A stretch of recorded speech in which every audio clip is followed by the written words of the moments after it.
राजेश जोशी द्वारा लिखित opera art society की प्रस्तुति हरि किशोर ठाकुर द्वारा निर्देशित कहानियों का मंचन। तो लीजिए, प्रस्तुत है कहानियों का।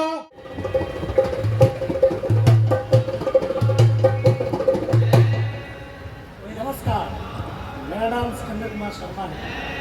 छोटा सा कलाकार हूँ। एक कहानी प्रस्तुत कर रहा हूँ। छोटी सी कहानी है, पाप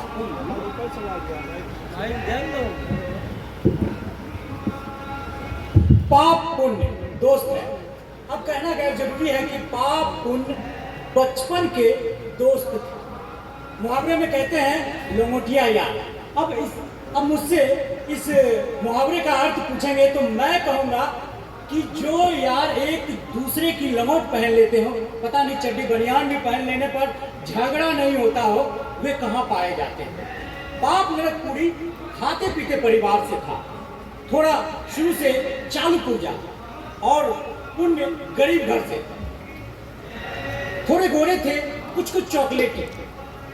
बाप नरकपुरी हमेशा उसे तंग करता रहता था। पुण्य बचने की कोशिश करता रहता, लेकिन पाप उसके पीछे पड़ा रहता। अब देखने वालों को गलतफहमी भी होती, कुछ हम उम्र लोग फिक्री भी कसते थे। पुण्य बचता रहता, पाप नरकपुरी उसके पीछे पड़ा रहता। अब क्या करें, इसी तरह चल रहा था। हुआ यूं, गर्मी के दिन थे, धूप बड़ी तेज थी। पुण्य पसीना पसीना पैदल ही स्कूल चला जा रहा था। तभी पास से एक साइकिल गुजरी और घंटी बजी। टिक टिक टिक टिक। अरे यार क्या कर रहा है? चलो घूमने के लिए चलते हैं। क्या कर रहा है तू? मुझे नहीं जाना है, तुम अकेले जाओ। अरे यार, पाप और पुण्य तो बचपन के दोस्त है, अकेला मजा नहीं आएगा। चलो मेरे साथ। मुझे तुम्हारे साथ नहीं जाना है, तुम अकेले जाओ। क्यों तंग करते हो मुझे? तो चलना होगा मेरे साथ। चलो बैठो साइकिल पे, चलो। नहीं, अरे हम नहीं जाएंगे। अरे चलना होगा, अकेले मन नहीं लगेगा। चलो घूमते हैं। तंग करते हो तो चलो चलो। हाँ।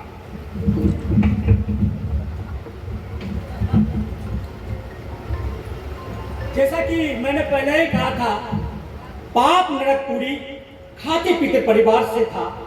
घर में नौकर चाकर थे। चमचमाती साइकिल पे सवार था। उसके साइकिल के पीछे करियर नहीं था, वो साइकिल के डंडे पर बैठा था। अब ऐसे लड़के को कोई आटा पिसाने तो जाना नहीं था, तो वो अक्सर पाप नरकपुरी के साइकिल के डंडे पर पुण्य बैठने लगा। पाप नरकपुरी ने कहा पुण्य को, अरे यार साइकिल चलाना सीख लो। लेकिन पुण्य ने साफ इनकार कर दिया कि यार मुझे नहीं सीखना है, नहीं, क्योंकि उसको अंदर से मन नहीं था उसके साथ जाने का। वो हमेशा भागता रहता था, लेकिन वो उसे तंग करता रहता था। वो बचने की कोशिश करता रहता था, लेकिन वो खींच के पकड़ के अपने साथ बिठा लेता था। ऐसे ही चलता रहा। फिर हमारे पाप कई दिन गुजर गए, दोनों अपने काम धंधे में लग गए। पुण्य के धंधे में अधिक कमाई नहीं थी। हुआ यूं कि पुण्य स्वर्गधामी अपने काम पे जाने के लिए बस स्टॉप पे खड़े थे। कभी एक चमचमाता स्कूटर उनके पास आके रुका। पुण्य तो पहले पहचान ही नहीं पाए, तो गौर से देखा तो पाप नरकपुरी था। सारे बदन पर चर्बी चढ़ी हुई थी, चमड़ी दिपदिपाने लगी थी और चेहरा सुर्ख था। सुनहरे फ्रेम की मांगे चश्मे आंखों पे चढ़ा था। पुण्य तो मना करने की बहुत कोशिश की, पर पाप को न समझना था, न समझा। अब पुण्य पाप की स्कूटर की पिछली सीट पर बैठना पड़ा। फिर तो यार वही आए दिन की बात हो गई। अब पुण्य पाप की स्कूटर की पिछली सीट पर बैठा हुआ नजर आने लगा। मुहावरे में कहते हैं ना कि इस बार नदी में पानी ज्यादा बहा। अब पानी और समय में क्या सम है मुझे पता, क्योंकि समय ना तो पीने के काम आता है और ना नहाने। खैर, अब ऐसा तो नहीं हो सकता ना कि आप नदी से नहा कर निकले और अपनी चड्डी समय में डुबा कर मुहावरे को खींचने से क्या फायदा। कहानी पर वापस आते हैं। एक बार पुण्य स्वर्गगामी सड़क पर पैदल जा रहे हैं। कोई कील उनके चप्पल में बार बार चुभ रही थी। शायद उनका पुण्य हो रहा ही चुभ रहा हो कि तभी एक गाड़ी उनके पीछे आई और जोर का हॉर्न मारा। पुण्य हड़बड़ा कर पीछे हटा। पुण्य हड़बड़ा कर पीछे हटा। गनीमत रही कि गिरने से पहले समय, और गनीमत यह भी रही कि किसी ने देखा नहीं। अब आप ही सोचो ना, कोई देख लेता तो क्या कहता? अरे देखो देखो, पुण्य लड़खड़ा गया। और कोई गिरते हुए देख लेता तो क्या कहता? अरे देखो देखो, पुण्य का पतन हो गया। खैर, तो संभलते संभलते पुण्य ने देखा कि कार में पाप नरकपुरी था, और पाप के सामने पुण्य की ना पहले कभी चली थी और ना आज चली। आखिर में पुण्य को पाप की बगल वाली सीट पर बैठना ही पड़ा। कमाल है। इसी तरह पाप के साइकिल पे कभी पुण्य साइकिल पे सवार, कभी स्कूटर के पीछे बैठा नजर आता, कभी कार में बगल वाली सीट पर। इसी तरह कहते हैं ना, जहाँ पाप चचा, जहाँ पाप होगा वहाँ पुण्य होगा, जहाँ पुण्य होगा वहाँ पाप। दोनों दोस्त इसी तरह साथ चलते रहे। हुआ यूं कि एक दुर्घटना में पुण्य की टांग टूट गई और पाप की दोनों आंखें चली गई। पाप अंधा हो गया और पुण्य लंगड़ा। पाप के पास पैसे की कमी नहीं, उसने पुण्य के लिए एक व्हीलचेयर खरीद लाया। पुण्य उस व्हीलचेयर पर बैठा रहता, अब पाप उसके निर्देशों के अनुसार थकाता रहता। कहने वाले कहते पाप पुण्य के धक्के से चल रहा है। कुछ जो पुण्य के पक्ष में थे कहते नहीं, पुण्य पाप की गाड़ी खींच रहा है। बस सती वाले को दोनों को हकीकत मालूम है। पाप नरकपुरी और पुण्य स्वर्गगामी इन जुमले को सुनते तो जोर से हंसने लगे।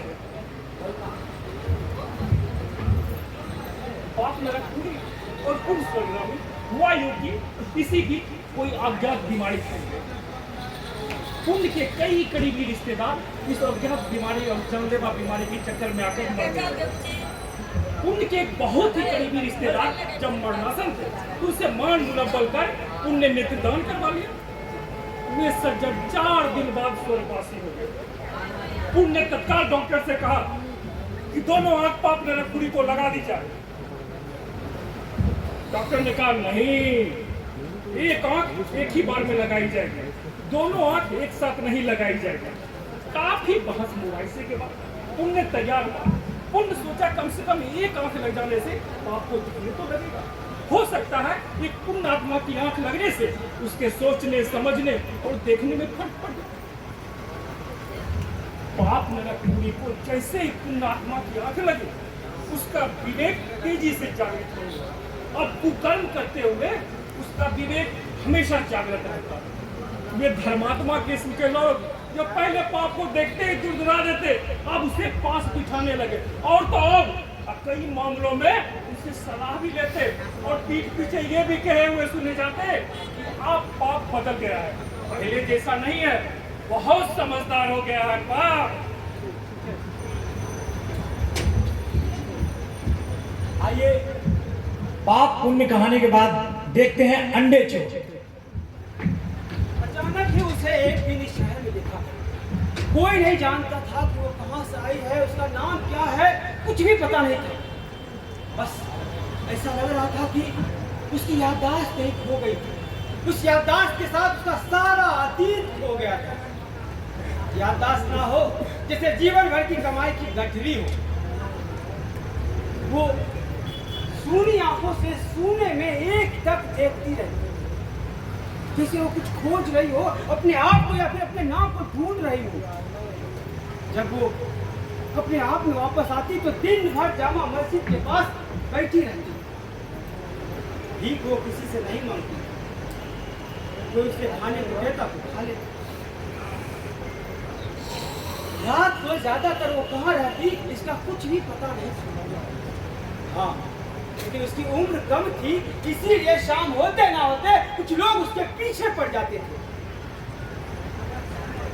वो बेचारी हमेशा कुछ ना कुछ बड़बड़ाती रहती। जिसे वो कुछ खोज रही हो, अपने आप को या फिर अपने नाम को ढूंढ रही हो। लोगों ने उसे जानने समझने की बहुत कोशिश की, पर कोई तंत्र नहीं मिला। अरे लोगों की ऐसी आदत थी कि लोग कुत्ते बिल्ली गायों तक के नाम रख देते थे। उसे कुछ देना हो तो उसे इशारा करना पड़ता, अगर उसकी पीठ आपकी तरफ हो तो उसे पहुंचना पड़ता।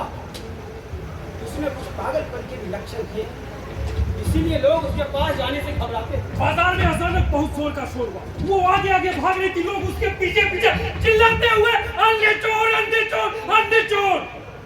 भागने और तमाशा देखने वालों में से किसी को ठीक ठीक पता नहीं था कि हुआ क्या है। शायद उसे भूख लगी हो और उसने चाय दुकान पर रखे हुए अंडों में से एक या 2 अंडे उठा लिए। चोरी का कौशल उसके पास नहीं। वो भाग रही थी, उसकी फटी पुरानी धोती बार बार उसके पांवों में उलझ रही थी। भागने के बीच वो कई खेलों से टकराई, कई बार गिरी भी। उसके हाथ पांव से खून छलछला रहा। किसी ने आगे बढ़कर पीछे हुए भागते लोगों को रोका। सब कुछ देर खड़े रहे, फिर अपने अपने रास्ते चले गए। वो भी कोने में बैठकर धीरे धीरे सिसक रही। उसकी हर सिसकी मानो एक लंबी और अंधेरी सुरंग। उसमें उसकी बरसों की तकलीफें छुपी हुई। इतना अंधेरा था कि उसे देख पाना भी मुश्किल था। हमारी भक्ति, हमारी हिंसा हमें उत्साहित करने के बजाय बार बार हमें कचोटता है ये कि हमें प्रोत्साहन इस चीज से मिलता है। ये हमारी थी 3 कहानी जो भी प्रयास के हम लोगों ने